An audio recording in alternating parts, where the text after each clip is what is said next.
Andiamo nel capire adesso, cos'è che in Italia non si sa ancora, che secondo te è utile ribadire, non come questo è quello che succede, no? Questa è la causa di tutto, ma quello che secondo te, nella tua opinione, nel tuo lavoro, cos'è qualcosa che un italiano medio che deve sapere su questa condizione che non sa? Quello che ti dicevo prima, la cura delle cause. Questa è una cosa che non viene spiegata. Le persone investono tantissimo tempo ed energie per trovare una cura. La cura non esiste e invece continuano a raccontare che stanno cercando una cura. E quindi questo manda, perché se lo dice chi ha il camice bianco, se lo dice il Sistema Sanitario Nazionale, è così. Se lo dice Vittoria che non ha una laurea, sono semplicemente una sopravvissuta a un dolore atroce perché a un certo punto mi sono messa a studiare. Quindi ho distrutto tutte quelle credenze, quei falsi miti che ci raccontano. Quindi quella prima cosa che la persona, secondo me, deve sapere è che c'è la possibilità di fare molte cose in autonomia affinché si possa stare meglio. E il vedere la fibromialgia come la malattia ti toglie completamente questa possibilità. Cioè uno deve vedere che ha una sofferenza in corso, che non ha energie.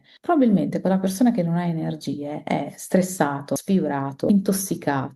Se va a fare un esame, un test dei metalli pesanti, probabilmente vedrà che è pieno di schifezze dove che mangiamo, beviamo, respiriamo, eccetera. Quindi ci sono talmente tante cose da prendere in considerazione. Questa cosa non viene fatta, non viene raccontata.